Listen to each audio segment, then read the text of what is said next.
would do it. Well, let's just put the banner up. Yo, check it out. It's Ray Corner Chef rocking with a carrot of dawn, you heard?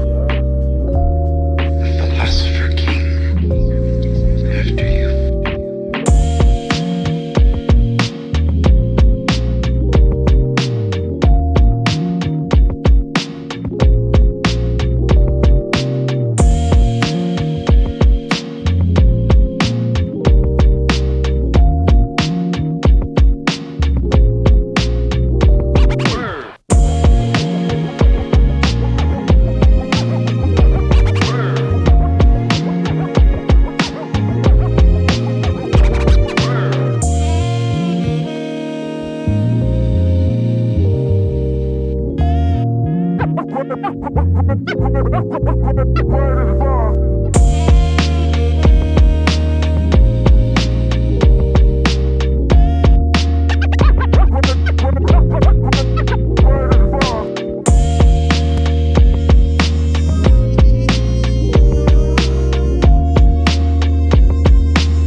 Akira.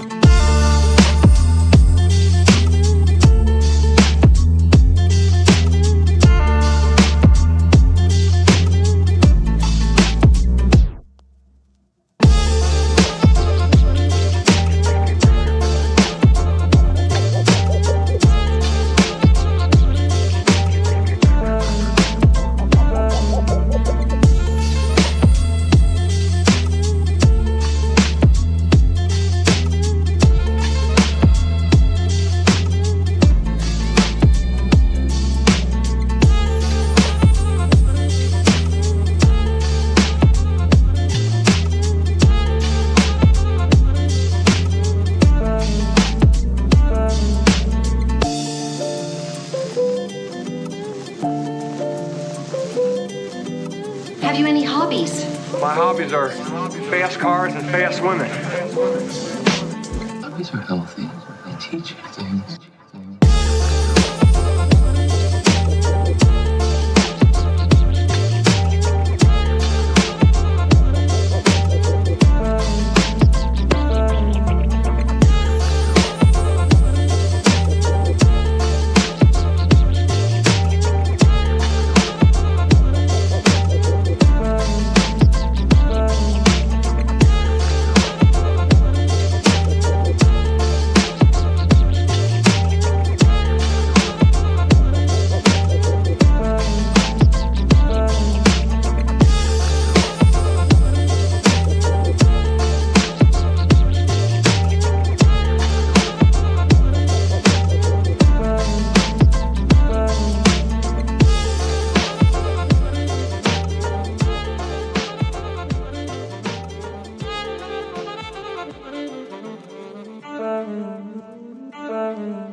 ready?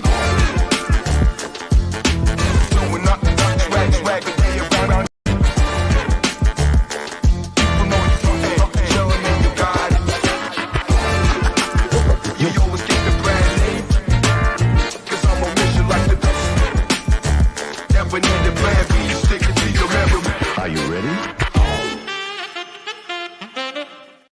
Welcome back, everybody, to another amazing edition of Around the UFL. And I'll tell you, again, no curtains, just like the UFL podcast. James, you said, we're going to be all out of rhythm. And you know, you were right, because I don't know why I did things in reverse order. So, yeah, sign you up. There's probably one or two of you that caught us before the intro started. You win. You're the lucky winners of this week. Welcome to the show. You win. And your prize is an episode of Around the UFL, which it's been a month. I've been sick for like 3 weeks of that month. And then I was hurricaned last week. And then all sorts of things happened. But here we are. Here we are. Off season, off topic. Stubble Ref summer begins. But I'm joined by the panel here. James Larson, my man, how you doing? I heard you were at a football game this weekend. Yeah, I'm doing pretty well. It was a pretty uneventful week for me. Not a whole lot going on. Pretty quiet across the board. So, yeah, just happy to be here and excited to talk some UFL. I'm excited to have you back. I'm excited to have all of you back. Nick, my man, how you doing? We were talking about this. You're typing away, getting roster moves ready to go. How's life treating you? It's going good. You know, it's kind of getting to the busy part for normal football where, you know, everyone's going to training camps and all that sort of stuff. Obviously, the UFL is a little bit, it's not a dead period, but it's a little bit quieter than normal. But all in all, I'm still excited to talk about it. We got some, you know, stuff that's happened in the past week that'll be interesting to break down. Hell yeah. Zachy boy, Kyle, man, it's been a while. And you know what? I didn't mean to ignore your text the other day, but I saw it. I don't think I saw it until Saturday. And then I was like, well, now it's way too late to respond. How's it going in your life? It's good. And it's funny because if we're talking that text message, I also apologize because I kind of blew you off anyway. And we were trying to get something scheduled for the UFL podcast. We'll get something going hopefully here next week or so. But, you know, I knew no matter what, we were going to get this episode of ATU in and going because, look, it's enough stuff. Draft just got finished up. One way or another, we're going to have to talk about that. So glad to be back and kind of mentally switching some gears out still kind of as we're jumping on. I've been, honestly, my off season hasn't really existed. So, yeah, I just got to be honest with you. Good times. Well, we'll even jump into the other off-season stuff as well. Because, again, off-season, off-topic. But before we get to that, Shucky Ducky Quack Quack! How you doing today? Good. Sitting here in my mom's basement, ready to pod some casting. Oh, man, life feels right again. Life feels whole again. Here we are, one united newsroom team ready to go. And you know what? As the season gets closer, the panel will expand, it will contrast. But I got to say, for, you know, over a month out of the season, having, you know, 5-person crew here, not too shabby. I mean, there's so many things that we've missed. I'm going to start out there. One, for the Houston Roughnecks. We all know we're preparing. We were supposed to go 12-0 in 2024. And something went wrong along the way. And I feel like they may have found the precise fix that they needed to make. We saw a new GM come into play before the draft, before the showcase, getting ready for greatness. That's what I like to say here in Houston. Getting ready for greatness. It's not going to be one win. It's not going to be 2 wins. It's going to be consecutive 12-0. One until we're done, son. People talk about the Birmingham Stallions. Oh, it's a game of 1-0, 1-0, 1-0. Not for us. It's a game of 1-0, then it's a game of 2-0, then it's a game of 3-0, all the way till 12-0. We're going to be hoisting that championship. And quite frankly, since we're going to be hoisting that championship and beating the Birmingham Stallions along the way, because we're in the same division, we will Not we. No. The people in charge of the league, the executives at Fox, Redbird, they're going to huddle together and they're going to say, this is the right thing to do. You know it's the right thing to do. And there's either two names for that trophy. The Roughnecks trophy, or what I think it should be, the C.J. Johnson trophy for the coach that takes us to greatness. Now, we can't blame what happened earlier this season all on him. That was a fluke all around. Every game should have been a win, and the wins that weren't wins, like Ducky, it's kind of like Ducky style. It was a win anyway because So we them didn't want the statistically number having one the pick in worst the offense draft. in the league was a We fluke? didn't. No, here's the thing. We didn't want the number one pick in the draft. Why? That's too easy. We don't take the easy route. Plus, we also get to see the strategy of DiFilippo and where he's going to try to take that team over in Memphis. What is he going to do with that team? Well, now they have the opportunity to do both. Let's see what he's going to do with that team. And then we're going to pick the players that everybody should have picked because they're the best ones in the draft all around. When it comes to showcase, they're not even going to have to pick the players. The players are going to be coming up to the Roughnecks. Put me in if you want to win. They That's what definitely they're will going to be be. saying. I mean, most of them's not going to get signed because, that's how the showcases go. But that's a whole other topic for a whole other time. Not for us. Not for us, he says. So how was your guys' time off? That's what I've been preparing. If we want to jump in on Willis, because feels like a better time than not to do so. Look, if we're talking return to greatness here, I'll go with Ref's line on this. Talk about getting a person from a personnel group in Houston that was in the 2020 XFL iteration and might know a little bit about success in some recruiting, being assistant director player personnel at the time. Background's definitely fitting in there, was with the San Antonio Brahmas with Hines Ward in 2022. And honestly, I think everyone else can chime in on this and saying, in the real world, a change might have been needed somewhere. You knew there was going to be some sort of response at the end of the season, no matter what. Just happens to be that GM's going to be moving on and we're going to be switching out. Vitale leaves, Lewis comes in. We'll see how this goes. And the draft, I'll say, when we get to that point, the draft has been interesting when I just kind of looking through some of the picks and what is who with the Roughnecks. So, I feel like their strategy, I feel I have something pinned down, but at least getting somebody that's had some background and has seen what a successful spring season put together can look like. I'm a big fan of the change because like you said, Will Lewis has a lot of experience and personally, I thought he did attract a lot of pretty high quality talent to that San Antonio Brahmas roster. Even though their record didn't reflect it, I put that more on coaching and lack of execution rather than a lack of talent. I thought the Brahmas defensively were one of the best teams in the XFL during the 2023 season. And offensively, they had a lot of pieces. It just wasn't execution. They were dealing with quarterbacks that went in and out of the lineup. We had injuries to Reed Sinnett. We had the injury. We had Kurt Benker come in. He gets injured. You had Jawan Pass in there. You had Jack Cohn in there. Like, it was just a mess offensively, which is why we didn't see them have more than 3 wins. But to your point, I thought Lewis really did a solid job working with Hines Ward, attracting talent. Granted, a lot of those guys didn't stick around in San Antonio in 2024, but that's because we had a complete personnel turnover, so kind of makes sense on that end. And then, for Lionel Vitale, I was never a big fan of what he did with Houston. I thought he just attracted too many mediocre players, if I'm being completely honest with you. The 3 quarterbacks that they had, none of them are really championship caliber quarterbacks, especially in an 8-team league. I thought Reed Sinnett was probably their best bet throughout the year, and he didn't really produce a whole lot. And granted, I don't want to put the blame on the quarterbacks because there's so many more issues with the Roughnecks. But just across the board, I know, Thorne, you and I have talked about this before. Like, the talent that they attracted, it was old. They targeted – some of the younger guys that they targeted were just like, why are we signing this guy when there's so many other free agents available? And I don't get me wrong. I thought Lionel had a few solid picks. J.J. Molson coming in. He played really well. He was one of the best kickers in the league. He found guys like Markel Roby, Kirk Merritt, Keandre Thomas. Those guys all played really well throughout the year, at least when they were healthy. But outside of that, there's not many, I guess, relevant names on that Houston roster. And I hope that we see some turnover here. And we definitely will because these players were on 1-year contracts. I beg to differ. Go on. Oh, you yeah. have Of course you beg to differ. Go Go on. Don't worry. I'm going to be positive, actually.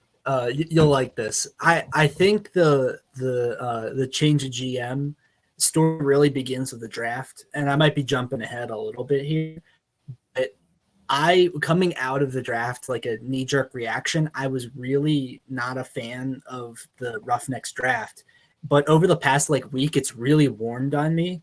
And as I've kind of seen, just kind of sat with it a little bit more, it makes a lot of sense, their strategy, because kind of the way that I feel like teams should attack a rookie draft like this is you should punch out of your weight class. You should take swings. You should get guys that are better than the guys you have right now and hope that it works out. So in a case like Birmingham, they're taking a lot of guys that are probably NFL guys. Like Sam Hartman's not going to be in the UFL next year. But in the rare case that he is, you're getting a better player. And I feel like a lot of teams did a good job of that. And with Houston, kind of the headline is 9 of their 10 guys aren't in the NFL. And that was my knee-jerk reaction. Is like, okay, we've seen this team take weird, like James is talking about, take weird swings on guys that don't have that much interest, that like the consensus is really low on, like they're going out of the way. Sorry, the dog in the background. I don't know if you can hear that. But I realized that, hey, they're taking 10 guys that they think are better than the guys they have on roster right now. And that roster is rough. Like it's in a poor spot. They have to turn over this roster, and taking Sam Hartman, who's not going to be here next year, isn't helping them win games next year, which is the main goal. So taking 10 guys that you feel pretty confident you're going to have next year, and maybe they aren't as good as what other teams are taking, is actually a pretty good strategy here, because then you get dibs on all these guys. And that's not even to say that like a few of these guys are interesting. Their first round pick, especially former 5-star guy, Iyabi Oki. I might be butchering that name, but was a guy at Bama, but got kicked off that team, was at Charlotte because of, off the field issues. That's the kind of guy you want to take a chance on, a supreme talent that, maybe it works out, maybe it doesn't, but, that's worth a swing. So all in all, like, it's not flashy. I think there were quote unquote better drafts out there, but I like what they're doing right now. And we'll see, they've got to take bigger swings in some other draft or whatever free agency, however it works in the fall. But right now they're laying the groundwork of like, hey, we feel really good that these 9 guys are better than players 40 through 50 on the roster right now. Well, and to add to that, I thought your comment was interesting about their draft approach, right? Where they're targeting guys that are free agents, and a lot of them, we saw them sharing the post to social media, like they were excited, like they were hyped up, and definitely indicating that they could potentially sign. At the same time, I also fully understand why a team like the Stallions did what they did, because their roster is already stacked. They have plenty of talent. And another thing is, this draft is so interesting because technically you can go attract a lot of these guys and sign them even if you don't draft them. So granted, like the big plus of the draft is claiming the rights, right? I mean, you're making sure that no other team can go out and get them. Exactly. But for a lot of these teams, there are current free agents or guys that are in NFL training camps that they know are going to get released, that they're targeting, that they're like, we don't need to waste a draft pick on this guy because we can just go really recruit him at some point over the next few months and hopefully he'll sign. So you're taking a bit of a risk by not claiming their rights, but you're not wasting a draft pick. So I kind of think that is kind of like, I know a team like Memphis, you would think that they would use these draft picks to try to get guys that would be on the roster potentially in 2025. They chose to draft 10 guys that are on NFL rosters, but it's clear, at least from my perspective, that we're going to see Dennis Polian and John DeFlo looking to recruit these guys and, looking to recruit guys that weren't drafted, but will be available in the next few months. I also think that a few of those, like, I think as far as like drafts, like, yes, all 10 guys are rostered, but I feel they'll get better. released.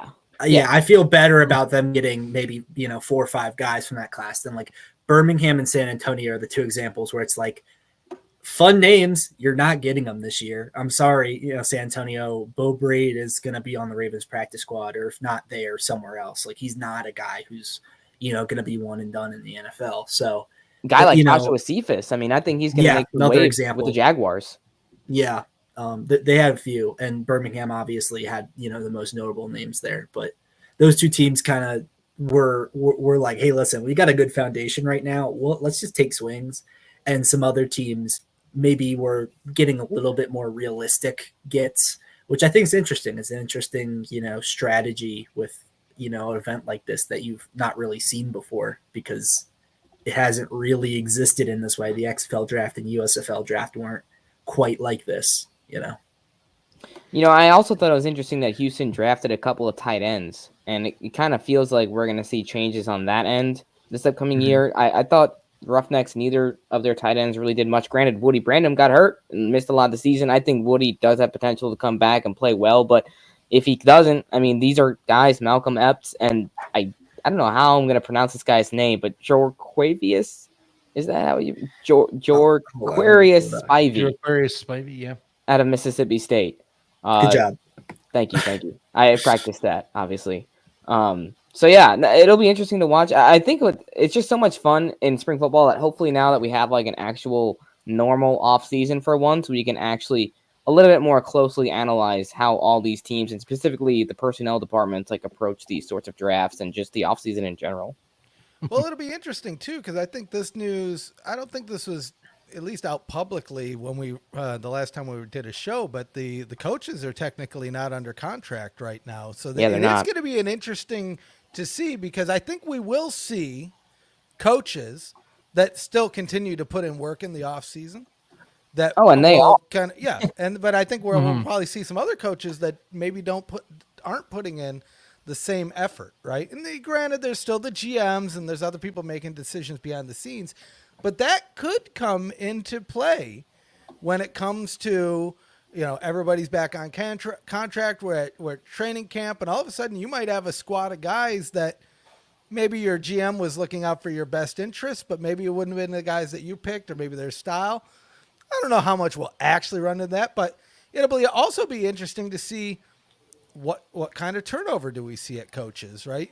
Discounting what money's involved, we're not really going to get into that. But, I mean, if there's an opportunity where there's somebody outside of contract, then it feels like there's probably an opportunity that we'll have some movement in this offseason, which I think gives a good opportunity for folks, friend of the show, Jaron Horton, but even people like A.J. Smith. Does Wade Phillips come back? And if he doesn't, do they just move A.J. Smith into that role?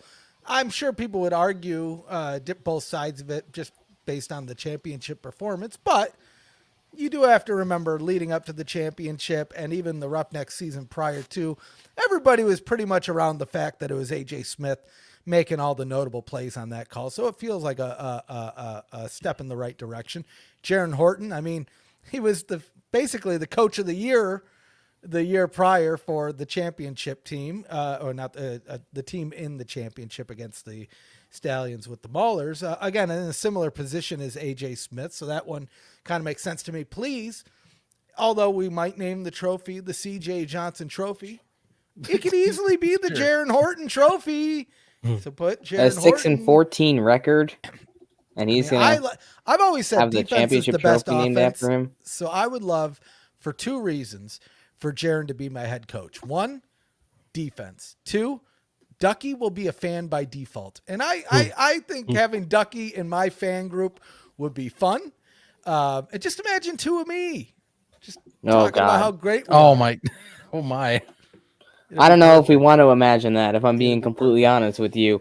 Another to kind of bounce off your point on the coaches not being under contract, it's such a strange situation because it's like you said, they still have to be putting in some work this offseason. They're doing a lot of it really just out of the goodness of their own heart. They don't have to because they're not under contract. But how are these coaches being held accountable this offseason, right? I mean, technically, any of these coaches could really just decide not to do much of anything until when January rolls around and they get a new contract offered to them, which obviously that's going to hurt their team. I'm not saying that any of these coaches would do that. I'm just saying, how are we holding these coaches accountable? And then secondly, it's a head coach in professional football. Why are they on a seasonal contract? That makes absolutely zero sense, especially given the hierarchy of the UFL where the head coaches are technically at the top of the chain and then general managers are under them because the head coaches can pick and choose when the GMs come and go. Like that's a head coaching decision. So I don't know why the GMs are on full year-round contracts and the head coaches aren't, because again, like we've been told, the head coaches are the guys that usually end up calling the shots when it comes to signing players anyway. Yeah. So that's something that hopefully the league eventually can work out. Obviously, I totally understand You got to cost cuts as much as possible. But at the same time, you want the best product on the field. This league is not going to survive if you don't have the best product on the field. And if you don't have the head coaches in the right places at the right times, with the right finances being given to them, I don't know. It's tricky. Well, and it feels like it just puts them in a spot to where it almost guarantees some type of attrition, right? It gives the opportunity for somebody else to come in and offer another contract or another job. Not that they wouldn't before, but if you're actively under contract versus waiting to get back on contract, it feels like there's a little bit more wiggle room in there. And so, I mean, I'll tell you this, if somebody like a Skip Holtz walks away, you might see the league adjust that line of thinking, but we'll see. But I do think like there will be a good amount of the coaches come back. I foresee Flip coming back. It seems like he's one of these guys that's putting in work in the off season. I foresee CJ Johnson coming back for a few reasons that I won't mention. I mean, no one else is going to take him. So I'm glad you said it. I didn't want to say it, but I'm curious. Is there anybody that you could see walking away? Not in theory. Like, is there anybody? I guess let me ask a different question. Is there anybody that would be shocked if they walked away or really detrimental to the team? I guess. I mean, the big one to me is Skip Holtz. I guess I wouldn't be shocked, but feels like that would have some reverberations on the team. But I don't know. Does anybody anticipate anybody that could leave, or shocked if somebody leaves? What has anyone thought here? I mean, I thought Bob Stoops would be up for that category possibly, but I'm not really feeling that way after the draft personally. Credit. I know there's that kind of ambiguous, almost like teachers in the off season type of thing where we're in the summertime or whatnot, but I just don't feel like it. It feels like it's going to be, unless for some reason they can't work out negotiations or these coaches just did not like their time here. It feels like, any of the moves I think have been made already at this point. You know, we could have already seen this, and with those contracts being kind of the way they're set up at the end of at the end of June going into July, you had that time to set this up, focus then on the draft. But maybe I'm wrong. We've seen later changes in the past. It's spring football. It's not too crazy. Bob Stoops was the one that in my eyes at the end of the season, I was like, if there's any coach I think is possibly could see an out right there, it would be Bob. Maybe Wade Phillips, but I was less feeling that because Wade still feels like he has something left. But that's also just personal opinion. AJ Smith is kind of the guy we've been saying might be waiting in the wings at some point to be sliding in if we were to talk future proofing. Yeah, I think when it comes to that question, it's like, what team does not have like an obvious heir to the throne that could kind of pick up where they left off? I think you look at St. Louis and DC as those teams where if Becht and Barlow go off to, take a positional coach role in the NFL or college or whatever, that or just decide that they don't, Heinz Ward style, they don't want to do it anymore. I don't think, maybe like Bruce Gradkowski takes over, but I don't think that's like awe inspiring. And I don't really see them going with Greg Williams as the head coach. I think at that point you're looking at Jared Horton or, one of these guys, maybe even a coordinator from one of these other teams. But like in a Skip Holtz, there's a lot of guys in that staff that like could be, like the guy who just got, was it Corey Chamberlain, who just got promoted to defensive coordinator mid-season. I'd be totally cool. Like if I'm, obviously you'd have to, see what the offensive coordinator is there, but like in an event that Skip Holtz moves on, I think he'd be a good head coach. Like he has the experience. I think in the CFL, he had some head coaching experience. Like that would be a perfectly fine thing. And then you kind of pick up where you left off. So that to me, those two teams specifically would be the ones that I would be the most interested to see the fallout of. Mr. Larson, it looked like you were going to say something. I was, and then my brain went somewhere else, and then I'm trying to kind of regather where I was going. For Stoops, I think, Zach, and kind of to your point with Stoops, like the fact that we see Drake Stoops on the rookie draft, it's like kind of seals the deal right there. Like he's definitely still involved right now. It's just that's the crazy thing is we genuinely don't know if these coaches will still be involved in January. And that's the problem for this league, right? Where if you have these head coaches and GMs and whoever making decisions for their respective teams the next several months, what happens when December rolls around or November or whenever rolls around and one of them decides that, you know what, I'm not getting paid right now and I've got a really good offer in college, the NFL, somewhere else, I'm going there, or they just decide to leave coaching altogether. And it's like, well, now we got to bring in a brand new coach. He's going to have a brand new staff. And then we're going to have another team that's taken over by a completely new personnel, just like we saw in San Antonio and just like we saw in Memphis. And there's a reason why a team like Memphis had a difficult time this year is it was Todd Haley's team that John DeFilippo and his staff kind of had a coach. So, I mean, it's things like that that hopefully we can avoid moving forward. And that's why I'm so, even the head coaches that didn't do quite well, like CJ Johnson or John DeFilippo, or, I mean, granted, again, not all these problems that the teams had are on the coaches, so I don't want to put all the blame on them. But if we really want to build this league and build some credibility, we need to have head coaches that stick around for more than 2 or 3 years. Like, these guys have got to have a chance to actually build their rosters, build their teams without any crazy offseason crap of mergers or switching teams or whatever the hell might happen. Like, that's what this league needs, and I wish that they would put a little bit more emphasis on it, because they're gonna lose some of these guys because they're not treating them the right way. I almost get the sense that they treated these drafts as almost like before they went off on their seasonal contracts, telling their GMs, "Here's what I need. Maybe I'll give you some texts, but best of luck." Maybe some are more involved, like you're talking, but I think there's definitely some that are more involved. I mean, I know for a fact that there definitely are. But there definitely are going to be some cases where guys kind of lose a little motive, or they're just like, I'm not getting paid. I got some other stuff to do. Like, it's spring football, like. Well, vacation will do that to you too. You're sitting back, you're relaxing after spending hot days in the Arlington sun every weekend, and then traveling back to Arlington, and finally you're just sitting back, relaxing, maybe playing with your kids, your grandkids, whatever. I mean, a couple months of that, and then all of a sudden you're like, oh, man, do I really want to go sit in that Arlington sun again for another 6 months? The answer might be no. Part of me wonders, too, because we were talking about how Houston, the majority of their picks, like we were saying, are non-signed guys that you could easily get. You can start talking free agent contracts right now if you were wanting to press them.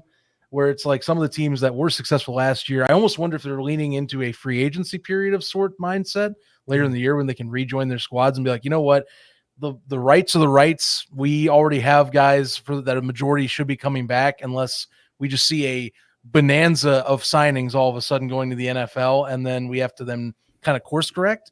But I feel like teams like, for example, we're talking Birmingham's or, the San Antonios of the world, maybe even DC and St. Louis, Michigan, like you see those teams where it's a ton of the in NFL guys that are labeled here that are in camps, sure, maybe they can go and get these guys later. Michigan notoriously has already done this in the past. This is not new, but DC, and if you're talking like, say, St. Louis, San Antonio, Birmingham, how much are you really leaning on that? If you know that the majority of your guys, you can go, hey, if you're still wanting to play, I got a home for you right here and a good program.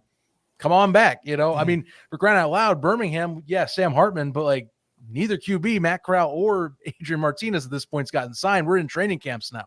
So we're just waiting to see. And Alex Magoo might be available. Alex Magoo's a free agent now. I mean, I want to step in there because this is a big misconception I've seen. Yeah, he's not a free agent yet. Yes. Yeah. So he got waived / injured. So that means he has to clear waivers. And then once he clears waivers, he gets put on injured reserve, which will probably happen, I'm guessing, this week at some time, if it hasn't happened already. Once he gets placed on IR, then they have to have an injury settlement thing for whatever injury he has right now. So that's a process. It's going to be a little bit, maybe it'll be a week or two. Most likely will clear waivers, by the way, but just 100% he's clearing waivers. It's just that's the procedure. The big question is, do they value him enough to say, we'll just stash him on IR for the year? Or if they're ready, which I kind of think based on the fact that you're trying them at wide receiver, they were already kind of 1 foot out the door on Magoo. I think he gets cut eventually, but for right now, it's like that's not that he's still on he's still on the Packers roster for the moment, at least. And I want to talk about yeah, I'm a nerd. It is what it is. But that's why he's got to be on here. It adds Yeah. extra context, man. I saw a comment on why Jared Garantano worked out with the Giants earlier. UFL Isaac posted it in the chat. And Martinez falls under this too, of two guys who got workouts today. I don't think, Martinez is a maybe, but I don't think either of them were worked out because the teams are interested in quarterbacks. It was that they needed somebody to throw to the receivers they were interested in, so they figured we'll also work out a quarterback, especially Garantano. I just checked. Giants have 4 quarterbacks on their roster right now. Does not seem like Daniel Jones is on. I think the pup. He's definitely not going to be ready at the beginning of training camp. So right now you have 3 guys for training camp. Maybe they're just, in case someone else gets hurt, we'll have a extra guy. Seattle definitely has 3 quarterbacks right now. They got obviously Geno and Sam Howell, but also they signed PJ Walker about a month ago. So obviously I'd be ecstatic if either of these guys signed. I want to see that number keep going up. We're at 16 now. I think we're at 17. Yeah, we're at 17 now. Austin today, yeah. Yeah. Okay. Yeah. So 17. I'd like that number to keep going up, but I'm not. Those kind of ones where it's you got a quarterback and then you've got 4 receivers. I'm like, I think maybe he's there just to throw to the receivers, and we'll see, how that plays out. But I'm not like, oh my God, now Adrian Martinez is Jared Garantano is the first quarterback to sign from the UFL. I'd love it. It'd be so much fun. It'd be so. It's so Jake like Milligan would definitely have some words. I'll tell you that. It's so like this And signing period though, where we've seen so many guys that I'm like, really, of all the guys that I thought were slam dunk NFL guys are still available, and all the guys that I was sometimes it just is like the really last several years. yeah. That's what's nuts, It's a weird offseason because I felt like, and I think James, you and I were talking about this earlier off camera, it's kind of weird. It seems like with the USFL and even the XFL, right after the seasons ended, we saw a good influx of signings in the first week, and then it fizzled out, and it might pop in and out as the different training camps come up throughout the summer. This year we didn't see that huge influx. Now, James, you did make a good point, and I don't want to speak for you completely, but I mean, there's a lot of instances where the UFL this year is different than the XFL and the USFL last year, where a lot of the players that played in the UFL this year played in those leagues last year. If they were going to get opportunities, some of them had already gotten opportunities and already had a look. So there could be something to that. But I think, to your point, Nick, I think there's, especially on the Stallions, I'm surprised that they haven't been completely picked apart yet. And even in some instances across the league. Now, I will say this, to say that Guarantano shouldn't be the first quarterback pick is silly, because he was clearly the best. Had it not been for injury, 12-0 was where they were supposed to go. He was 0-1 without injury, but the fluke. I do want to say that, because there's a lot of talk, and specifically from one person in particular in our Discord, who I already named a couple minutes ago. I've watched some of the film, and I've been going back and watching some of the film throughout the season, and I thought Jarrett, well, one, he didn't really get much of a chance to prove himself because of the injury, and secondly, that week 1 game, he had 0.3 seconds to throw the football every single snap. That guy was running for his life. The offensive line gave him absolutely zero help. He also didn't really get to play with Mark Thompson because Thompson was injured for the first few games of the season. So he had horrible offensive line play, no support from the running backs, and then got injured. So, I mean, kind of it is what it is. But I thought his decision-making was actually pretty decent compared to what we saw from him in college. And I do think that if we stuck Jarrett onto a team like, say, Michigan or Birmingham or San Antonio, a place where he actually had better coaching and maybe some better development, I think he could be a decent quarterback in this league. I also want to address the weirdness with the lack of signings. I just went back and looked. At this point in the offseason in USFL last year, we were at 12 guys signed. And in 2022, we were at 16. So that Okay. I'm not panicking. Obviously, the XFL was way ahead because they had an extra like month and a half, and it was like the best extra month and a half you can get because you get guys in rookie mini camp. You get a lot more people in front of NFL guys, which is the argument for that schedule anyway. But that's a can of worms I'm not opening right now. But like, I'm not panicking. I think it's going to expand significantly. Are we going to hit last year's combined number? No, we're not getting to 111. Like that's not happening. But I think we can easily get to like 60. Maybe we push 70 if things go well. We'll see. 9. Obviously, guys have to,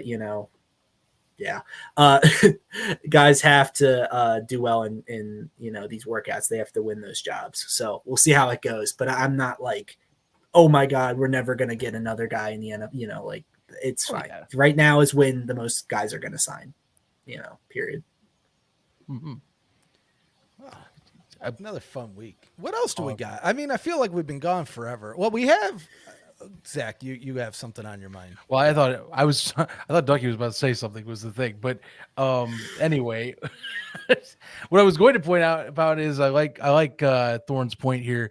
We're going to be in the next phase with these training camps opening up soon. And I know it's not as popular, it's not as easy to land a spot this way, but camp bodies will be needed. So you will be expecting several signings like this. We saw this last several years going on. So there are definitely more signings also coming. Just it's the camp body replacement ones are always a bit more of the harder kind of take because you are getting in, you're getting looks and you're getting connections. But as some of us do know, you're not as often going to be guaranteed at a realistic chance of landing a roster spot. You're more in there to kind of fill in and kind of give other guys more looks that already were in on before camp started. But I digress. It still is an opportunity, so I want to lay that out there. It's just that's the next phase you're coming into soon. Right. Well, yeah, and then as we get closer to the actual season, there should be some more action. We'll see some pickup. Now I'm curious. I'm just going to switch topics here real quick, and we can come back to UFL stuff. But I think it'd be silly of us. It is off season, off topic. But Zach, it's really just the beginning of your off season, and James, you're not really even through yours because you were at the Arena Bowl. Zach, you've been covering all of the Arena Bowl. Well, I guess I was told that reports are I was undecided told I couldn't go, online. so I wasn't there. Yeah, well, You're a disgrace to the AFL community. And then you're also doing ELF stuff, which if you guys have been paying attention to ELF, make sure you're checking out. James has been dropping weekly recaps over on, generally it's Monday, right? Sometimes it's Tuesday. Usually Mondays. Now that the UFL season's over, it's usually Monday. Yeah. So make sure you're checking that out. But Arena Ball, I mean, I think there were some people worried. That was an instant classic. That was a good one. I think there was some people that worried was a that the good game game. wasn't going to happen, and I think we should all be happy that it did happen. Fun game. James, again, reports are still out, undecided, but I think I've seen evidence that you were there. How was the atmosphere at the game? It was quite the experience in the American Dream Mall. We had 3 levels of like people just kind of watching, from whether it was the bleachers on the ground that they paid $15 to sit in, or just the free seating kind of around and up on the higher levels. It was a good atmosphere. I was really impressed with how it played out, and the game was fun. Especially, it was interesting because like the first quarter or two, there really was hardly any offense. It took a while for the teams to get into a rhythm, but once they did, then it was electric. Got to give a shout out to Dwayne Brown. Zach, I know that's a guy that you're very familiar with. I mean, like 5 touchdowns. It was like every single time I looked at the field, he had the ball in his hands and he was running into the end zone. I mean, the guy's just an animal, and I truly think that he's a guy that belongs in a UFL training camp this upcoming season, but that's a whole discussion for another time. The atmosphere itself was a lot of fun. You could tell this game meant a lot to the players, having been through so much this season. With really the story of the AFL season this year was uncertainty, literally down to the last game where we didn't really know what the heck was going on. So at the end of the day, I'm glad the game was played. It was a good one, and let's hope that this kind of spark plugs the league heading into season 2. Oh yeah. Oh boy. Yeah. You don't sound so optimistic, Zach. No, I want to hear this. No, take. it's more the season that was. It's all I can say. Because I'll be frank. James is kind of already leaned into what I was going to talk. If you had a perfect way to go into the off season, it is what the Arena Bowl was at the American Dream. A good game, high action, high emotions running as well. It got buzz online and got people invested. It's a thing. A lot of sports properties looked into this, and yes, because it was a weird premise at the American Dream Mall, majority audience that I was looking at seemed either intrigued or thought it was pretty damn cool. So I got to take something away from that. But the thing is, and this is where I'm going to be myself and tell all of you, and you all know this, ball's in their court to run with this. And, James with his report here, look, there's stuff they got to figure out. It's as simple as that. One thing I can't say is I can't say everything I can say because I am, as some of you may know, officially working with the league in some capacity with the YouTube channel. So that's all I can go with right now. But bottom line, they have to figure out what they want to be. And they know this. The coaches and everything know this. But the question is, what do you do with the front office? There's a lot of good personnel on there. However, James, your report coming out, there's questions on what that front office and some of the leadership structure will be. And for myself, that's where I have to sit in and I have to say, hey, that's balls in their court to figure it out. And look, they had the right jumping off point. Find your way to make 2025 that way. It's up to them. It's been a frustrating year. I have been very happy to end the season doing what I enjoy, and that's talking to players and coaches and getting to highlight what is good with that sport. But they have some stuff to answer and figure out. That's all I got to tell you. Like every other spring or alternative football league ever, basically. Yeah. I'm still shocked. I do want to say something as well, by the way. Personal note. I find it funny how arena hype works with fans because some of these leagues, to me personally, at least one particular league, you guys can figure out the dots, it's getting a lot more hype than I think it should be right now. And you can all debate that in our Discord, but just personal experience. If you know where I've been and what I've talked about in the past, you'll know exactly what I mean. So that's how I'm going to leave it there. Well, I was going to say, I'm still shocked at how many arena football leagues are working at the same time and playing not exactly the same season schedule, but because there was at least three, you could say that indoor football is not arena, but in the same bucket, we'll say. I know what you mean. And I don't want to be that guy right now because I could go and do this whole discussion, but I'll leave it alone. I understand. There's three big ones. There was a fourth one in the AIF, but it never was that big, guys. And that one got a lot of hype. And that's not the one I was talking about a second ago. But, truth is sports got a lot of people that have just enough cash to jump in and a lot of player salaries that are way too low to let you play. Just got to be honest with you. And it's something that has bugged me for several years. It isn't changing because, well, that's where we're at right now. And I have another bone to pick. This one's probably not as important as yours, but of three arena football leagues, we can't even get one flipping team in Houston. You already got a name, the Swangers. Put me out there. Swangers. Let's do it. The Houston Swangers. You're next indoor or arena football champion. If I'm connecting the dots, this is going to be like a freaking lifted car on the logo. Is there an Ohio team? There's got to be somewhere, right? Not in any of the major leagues, right? Not in the big three, at least. Fold them. It's probably a small one if you look around that's played in a sportsplex of soccer or whatever. But at that point, it's not worth it. Just being honest with you, it's not worth it. Mm-hmm. Well, staying on the topic of alternative football, our homeboy Ben Holmes has been tearing up the ELF this year. Yes. Which I think is kind of an interesting storyline because that's a guy that was the first pick for the New Jersey Generals back in the 2022 USFL draft. Really underperformed in training camp. Also dealt with a bit of a foot injury. He got cut pretty quickly. We never really heard much of him again. I know he went up to the CFL, kind of was on backup or whatever, I think in Toronto. And then he goes to the ELF with the Vienna Vikings, and he's one of the MVP frontrunners right now. He's been very efficient leading this team. They're 9-0. They have not lost a game with Holmes this season. He's been tremendous. So it's, I kind of love seeing stories like these where, yes, it didn't pan out for him in American spring football, but he still kept at it. He still pursued his goal.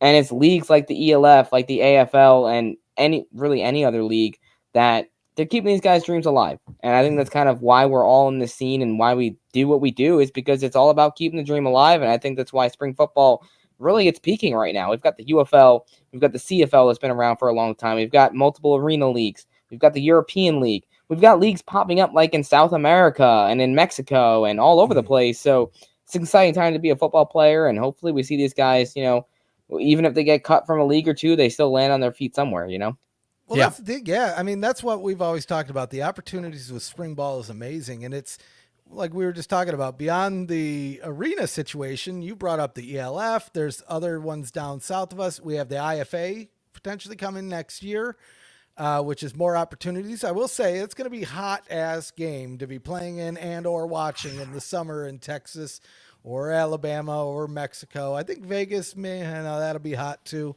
But an opportunity nonetheless, because we saw it with Cavante Turpin. No opportunity is too big or small. All you need to do is go out there and ball out, because somebody will see it. And whether it's the smallest league and then you take a step up to a maybe a little bit larger league, and maybe you're in the UFL next year, and then, hey, you're the next Cavante Turpin in the NFL.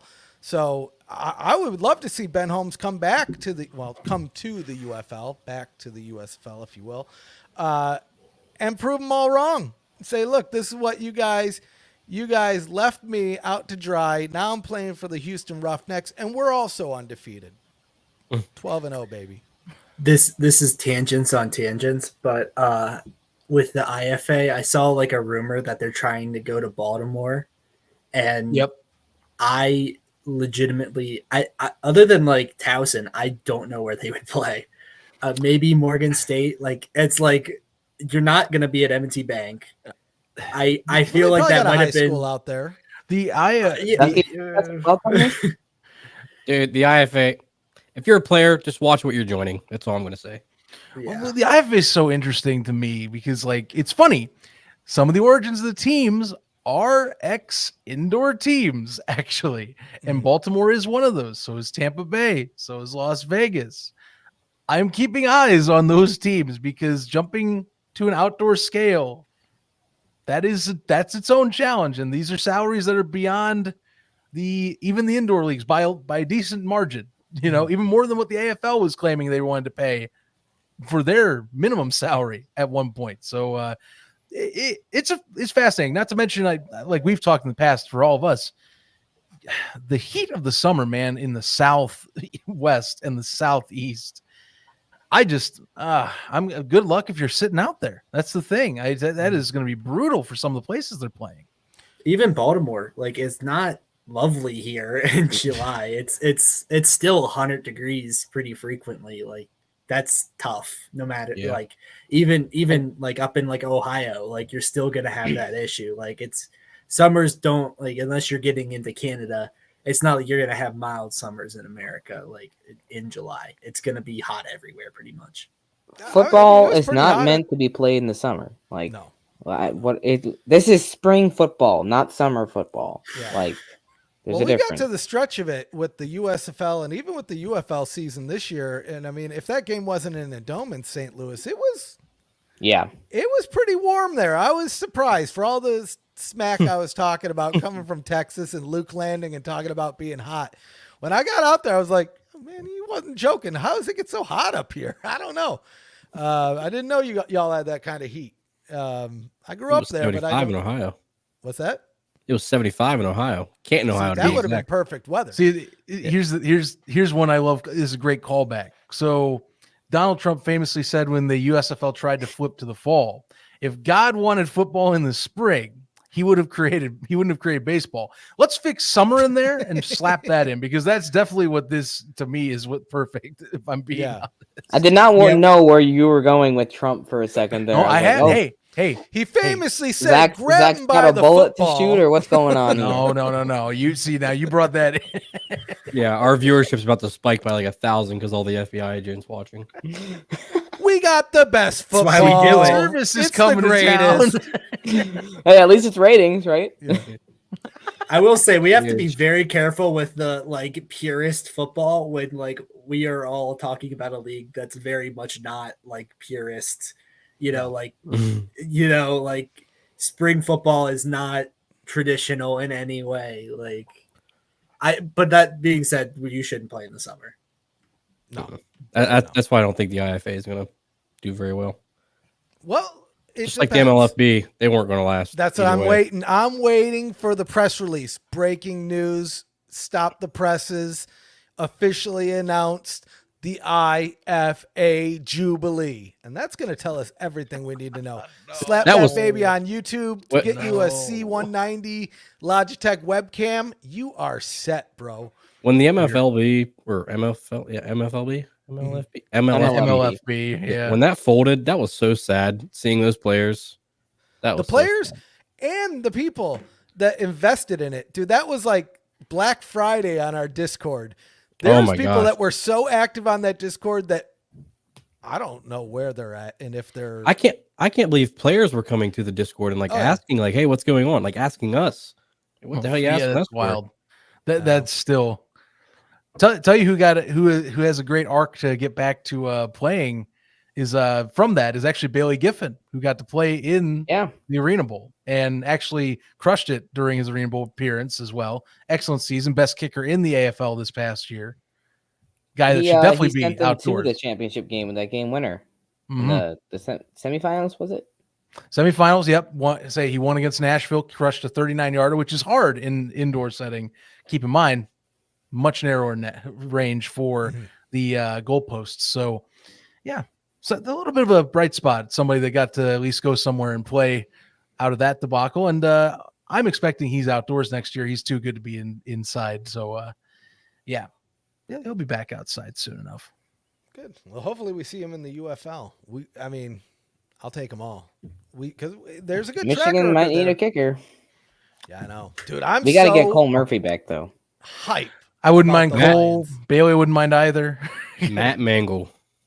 Give me Matt Mangle. Dude. Well, okay. Mangle. We also need to find somewhere for Luis Aguilar. Like, how the hell is he not on a roster right now? That's insane. That was so weird. I didn't understand. Yet none of us understood that last year. I don't know how you're the best kicker in the USFL and then you don't even your name's not even spoken in the UFL. UFL clears. I don't know what to tell you, man. That freaking Stars highlight video saying kick it, and he didn't even stay around. What the heck, man? Ugh. Nah, I'm messing Well, around. Well, something we didn't necessarily cover too much that we could touch on a bit is a couple of these UFL to NFL signings, because there's been some that we expected, and then a couple that are like, this is rather intriguing. Where like Gary Conley signed the deal like that. I wasn't expecting him to be one of the first guys to sign, but we've got Jacob Sailors, Jalen Redmond, Dondre Tillman finally got his NFL opportunity. That's a guy that like should have been in the NFL last year, in my opinion. At least should have had like a workout or at least got brought to training camp. So for him to be with the Broncos right now, he had 42 quarterback pressures this season. 42. I think the next best defensive lineman was like in the 30s. So he's a dog. Pressure's underrated stat, although it's gotten a lot more praise in recent years. So yeah. I mean, look, rattling the quarterback's cage, that's a big deal. Can lead to some rushed decision making and turnovers. But I think 28 of its pressures came against Memphis, but still. I mean, hey, who's counting? I'm just waiting for the first Roughnecks player to get signed, because if I remember correctly, You're gonna keep waiting.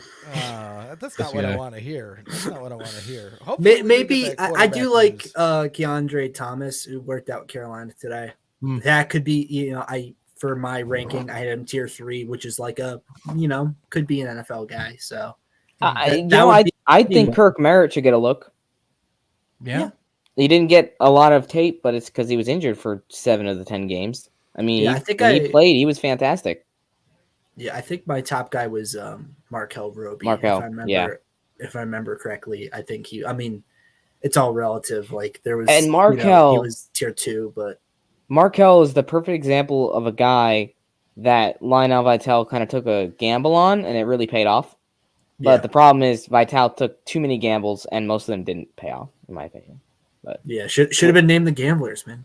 They should have been. We would have been all in on that 12 and 0. Need to start that. Let's Oh my god!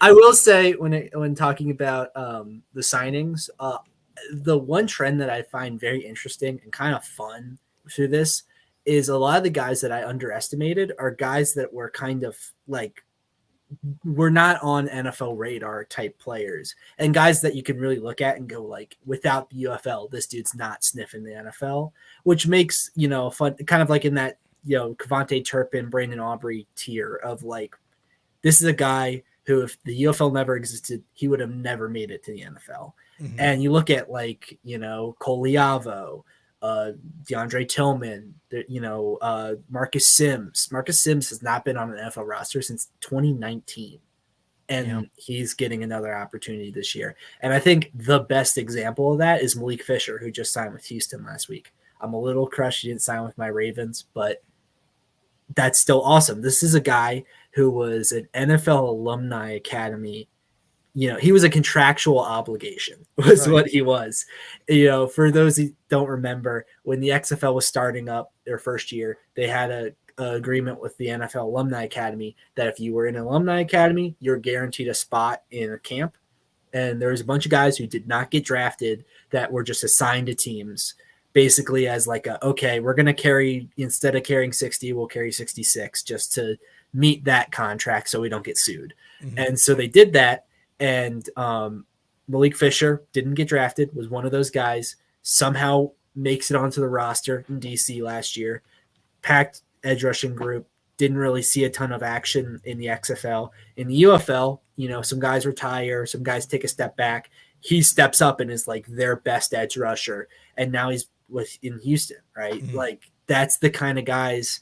And I think DC's like very good at that, of like picking their battles really well, finding Ty Scotts, Momo Sinagos. They're really good at like getting those guys at the edge of like, this is a guy that you are not betting we're going to be an impact player at the beginning of the year, but they end up becoming that. I think, even though like maybe they need to get some other things, in order, they're really good at, finding those, edge case players and getting the most out of them. And Malik Fisher's a great example of that. I'm happy. They need their running back to get healthy. I mean, that's like, yeah. And that's like, I love Abram Smith. I hope he's back next year. I am not going into next year with Abram Smith as the guy, or at least not the only guy. They've got to add something there, because coming off an ACL, he's, getting older. He was, he's one of those running backs, especially with ACLs, you're concerned about, because like it's all burst. So if he doesn't have the burst, he's, I think the difference between an injured Abram Smith and like a Devion Smith is kind of where you're looking at. And that's not going to get it done. So, I hope he comes back. I hope he's, 2023 Abram Smith, but they've got to have other plans, because that's not a guarantee. I mean, I watch, Ravens fan again. I watched J.K. Dobbins. He went from like the most talented running back in the NFL to just a guy in like 2 or 3 years because of injuries. So like, right. I don't, running backs is really tough. You can never be sure. I mean, you're getting who you're getting before. He's from the Ohio State University, so and he's going to be RB3 on the Chargers this year. It's tough. But in the NFL though, sure, he's an NFL just a guy. We'll give you that. With from the Ohio State. For DC, Michael Wiley, I think, has a legit chance of them actually getting signed on, just given the stacked running back room the Commanders have. So that would instantly solve some of your younger depth options you could choose from. Again, free agency for me is such a mystery, because there's a lot more openness to it later on. Plus, you still got a few showcases left. But when you're looking at some of these drafts, and again, we're talking like the depth and just how stacked certain rooms are, unless Michael blows people away. Like, again, that's an example of someone I'm almost like, yeah, he's in the NFL now, but you're pretty certain he can be available. You can go right to him. Hey, ready to go? Want to hit the ground running with DC? You know? Yeah. And if we're on DC, I think the quarterback conversation is something that I think a lot of people are having right now because they took got two of them, you know, or at least have two rights. I will say I'm not as panicked as some other, or maybe not panicked, but like doomer about it, where it's like they're taking two quarterbacks. So Te'amu is definitely gone and it's all over and they're starting over at quarterback. And I'm not there yet. I don't think outside of Te'amu you have anyone you're going into next year with. Maybe you have one of those guys, maybe Mike DeLeo you keep around, but they need two guys, you know, minimum in that room. And I also think that Mordecai was more of a, oh, this guy's available still, and it's the 9th round. Let's take another swing at quarterback. Maybe, you know, help our odds. We're like, okay, we just need one of these two guys to not make it in the NFL, and now we're guaranteed to get, you know, we're not guaranteed, but your odds are a lot better that you get one of the two instead of hitting on your one guy you take a hit at. I definitely think you need to give some competition to Te'amu next year if he's back. And certainly if he's not back, you need to, you know, it's start over time at quarterback for DC. But I think that's one of the more interesting ones. Keaton Slovis, I think, you know, especially the straight line speed fits that scheme perfectly. I'm not as familiar with Mordecai's game. I know he's at like SMU in Wisconsin, but you know, that one's a little bit less sure about. But all in all, like these are guys that I think could realistically end up on DC next year more than like Sam Hartman, for example. Yeah. I want to add one more person that I actually am looking at, and it's only because he was recently just became available, and I'm looking at St. Louis. I'm thinking future proofing in a sense, and someone that I actually thought had for statistical numbers with Javon Corderio there. I'll be honest with you, SDSU, they are or SJSU, sorry, didn't want to confuse San Diego State, but SJSU, you know, usually heavy passing attack, a lot more open spacing with their passing attack. Also, Hawaii background, similar deal too, from what I've seen, but put up quite some solid numbers. And again, we're trying to get some younger talents in this league that aren't going to be maybe readily available to get in the NFL. So like we're looking at that, and that's a guy where I'm hoping you're talking to him. I know weirdness with the staffing right now because of the seasonal items, and the fact is that there's still training camp. You might have a camp body come in and whatnot. Maybe then you have some connections that are made, but this is a guy that's readily available. And I know with AJ McCarron having a little bit of, you know, will he, won't he, still getting up there in age, wouldn't be too bad right now if you're thinking down the line, pick up a guy that you did pick up as your first overall who is ready to go. At least be in his ear as constantly as possible. As someone I think could challenge for a spot like that for his youth and being a guy right out of the draft class. Yeah, they just got to get younger, period. You know, whether they get AJ back or not, like right now they got Brandon Silvers, who's over 30. They got Manny Wilkins, who's a project at 28, 29, which at this point, I'm not convinced Manny Wilkins is anything other than maybe like a Lindsey Scott type mobile quarterback kind of guy, gadget player. I think you need your heir apparent, and a guy like that could absolutely be that, especially if they value him enough where they're taking him first round. They thought he was better than a lot of these guys that they could have taken that are in the NFL right now. And obviously he did just, you know, get cut. He did have a short stint in the NFL. So it's, you know, kind of in that, I'm blanking on it now, roughneck quarterback, Nolan Henderson type thing where he had like a cup of coffee with the Ravens, but didn't even make it to training camp, kind of in that vein. But I certainly think like I think you should phase out Brandon Silvers, maybe Manny Wilkins as well, and start getting youth in here because AJ McCarron, we'll see how many more years you get out of him. He might be done. Like, you know, he's 33, 34. Like, he's not young at all. You know, the fact that you got him for next year already is already, you know, more than you probably thought you're getting out of him. So we'll see. I mean, there's no guarantee he returns in 2025. Right.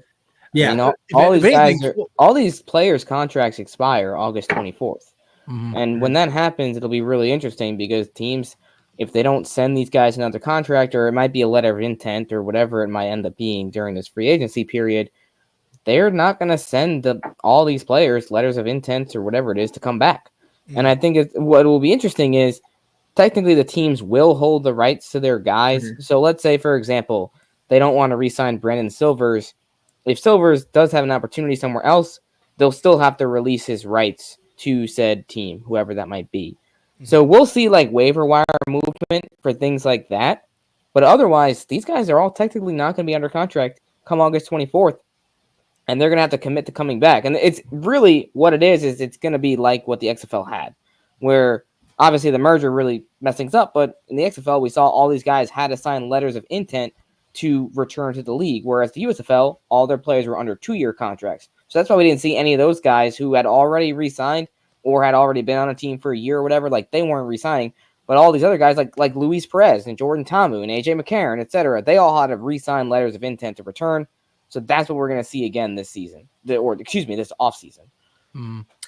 I'm sure they're going to handle it great, and it's not going to be a headache trying to figure out who signed and who didn't. And all that. Yeah. Like that's going to be, they're going to handle that perfectly. Between that, seeing what draft class members are going to actually be released out to the open and who will come to where, because of course it's perfect timing where it's near end of training camp where you have to do the cut downs to the 53-man roster. So, it's going to be a pretty hectic, chaotic moment. I think probably arguably more so than we've seen in recent years. So free agency might be a ton of fun this season.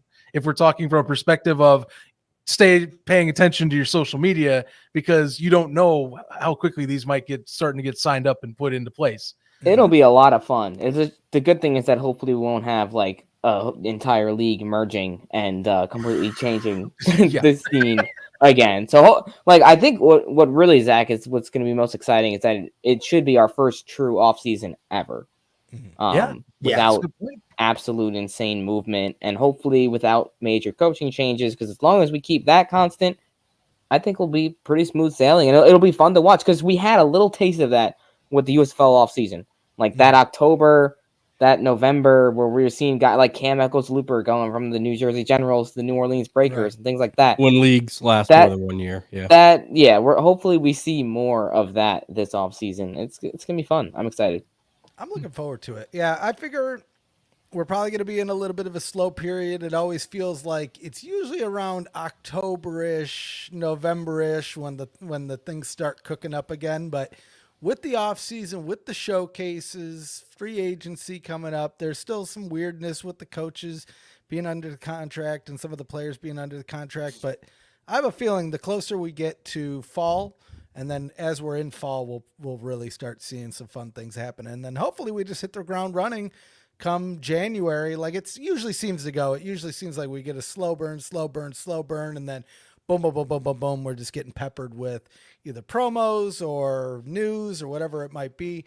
I'm just looking forward to, and I'm hoping to see Fox continue the trend, what they did with the USFL, and just pepper the hell out of UFL commercials on every one of those Fox NFL broadcasts. I'd love to see them continue that, especially if they're planning on moving some of the games to Friday night. They better be pumping UFL ads on those college football Friday night games. You know what brought a smile to my face, and it's the stupidest thing, but it's because I guess you don't think about it, but Fubo TV. So for every one of the companies that they have, they'll do like a specific commercial where they'll put like, Fox has one, ABC and ESPN has one, where they'll put like the 4 channels and they'll show off the channels and kind of whatnot. And every time they've ran Fubo TV on Fox stations lately, the USFL or the UFL always has a square where they reference it as a property where they are actively at least keeping it there. It's a Memphis Showboats clip or whatever. I don't know. It's not like crazy big, but it's small steps, people. I'll take it because usually it'd be an NFL team you'd put in there or something, and you just say, well, this is NFL we broadcast. And it's like, no, they're trying to commit and make this a legitimate part of their company and making it a bigger deal. I think that's why we're seeing partially, besides the IndyCar deal, Friday nights or UFL nights coming next year. So, I'm so ready for that. Yeah. I mean, look, that's the thing. They're hoping these pop off. Friday's going to be a tough day still, but they are going to focus on sports. It's going to be lead in and get people used to sports already come college football. So get them used to football on Fridays. we'll see how it goes. But that's I feel the adoption, getting used to it being normal. I feel it's getting better. That's what I want.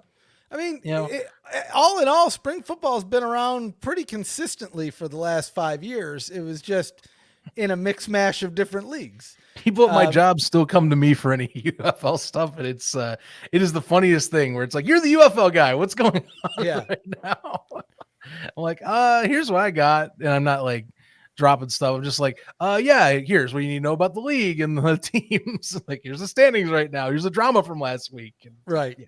It's always fun doing that. I love it. Well, this is a fun week. I honestly didn't think we would go over an hour. And here we are. We're at an hour and 15. Is there anything else or any other final thoughts before we head into the sunset? I'm actually shocked. We're in like the depths of summer and like look how dark it is out here in Houston. It's pretty dark for you out there. Yeah, it's not even raining. I don't know. The sun just said, I'm taking the day off today. One thing I will say, which I mean, I feel like this is probably common knowledge at this point, but obviously the training camp rosters won't be 75 in 2025. So it'll be interesting to see, there's no number that's been finalized yet, but we could potentially see 58 again because that's what the USFL had. Mm-hmm. We could see somewhere around 65. I personally would like to see around 65. I think that's a happy medium. Mm-hmm. I'm not a fan of 58 because I don't think you're giving enough guys opportunities. At the same time, 75 is a little much. You're going to be cutting like a third of your roster before the season, which is what we saw all 8 teams have to do this offseason, again, because of the merger. I think 60. I don't know what you guys' thoughts would be on that. I'd say somewhere between maybe 62 and 65 would be nice. And you know what I'd love to see, which I don't think it's going to happen, but 69. How nice would it be? Damn it, Ducky, you beat me to it. How nice would it be to have just like a 5-player practice squad or something for these teams? I really think that at some point the league should really invest in something like that. If you're not going to do a team 9 like the XFL did in 2020, give these guys a chance to be on a roster and really to be there for emergency situations. Because there were so many times this season where teams had guys go down late in the week or they needed a player and they weren't able to get a player all the time just because they weren't there. Everyone has to fly to Arlington. It's not easy to do that. So I don't know. Anyways, that's my little final rant of the day, and I'm excited to see how that all plays out. San Antonio would have a tight end.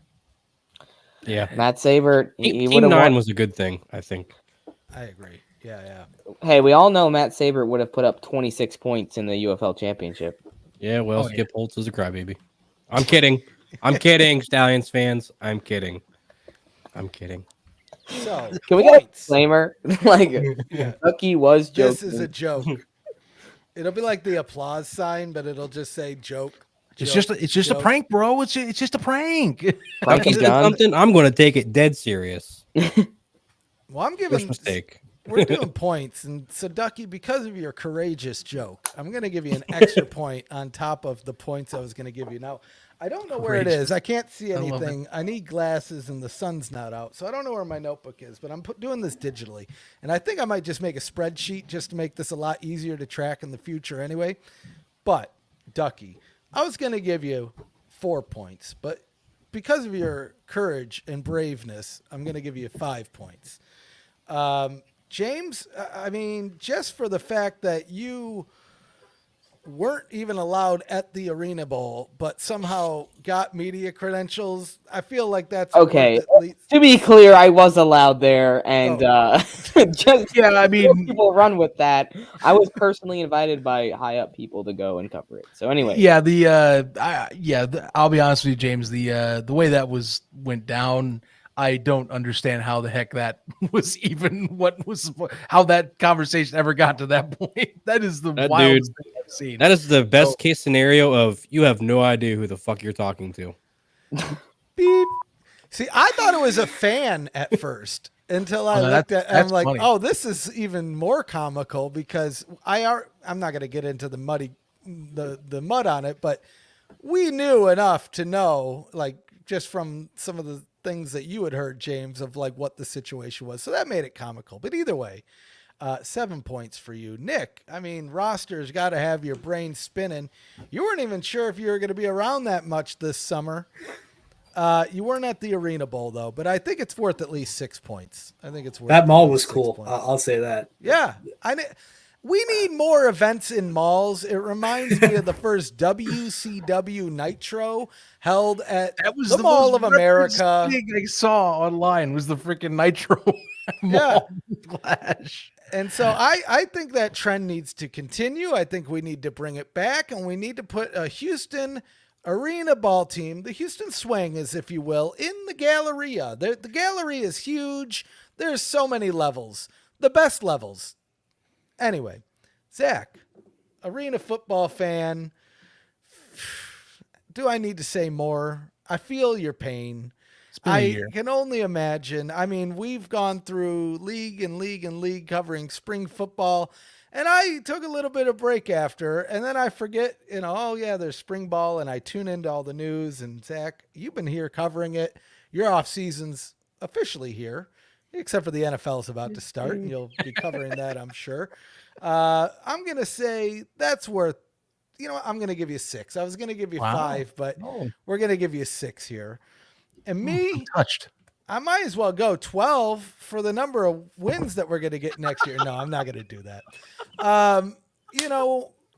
Because I think it's funny that I forgot to hit the intro, I'm going to give myself a point for that. I'm going to give myself 2 points for hosting. Oh, man. I feel like my beginning of the show tirade was worth 2 points, but I'll settle it and give myself 1 point. What does that put me at? 4 points or 5 points? 4. 4 points. Okay, I'll settle at 4. Well, We'll give you folks, one more to tie with me. What's that? We'll give you one more to tie with me. Oh, I'll take it. You know what? I'm not going to turn down a good point. Well, folks, I'm glad you guys joined us. I'm glad you guys returned. Before you go, just in case, I should say these things at the beginning, but hey, it's more fun to say it at the end. If you're still with us, subscribe, click the bell. It builds morale, but this one's free as well. Click the like button or even click the dislike button. Give us some engagement. Share the show with your friends. Do you have a little cousin that says, I love the UFL, and they haven't heard of our show? Give them the link. Make them to subscribe. Pull some blackmail. I don't care. Do whatever you need and make people subscribe to our channel right now. Brother just said little cousin and blackmail in the same sentence. Well, I'm not going to make my joke that I want to make because there's a certain southern state that'll get mad at me. So I think it's time to leave. Let me pull up you know what? We are going to just shotgun this show. Let me get the branding stuff up. Yeah, here we go. Until next time, guys, sign you up. And Arlington, See you, sucks, Jeff. right? Oh, no, I was going to say see you, Jeff.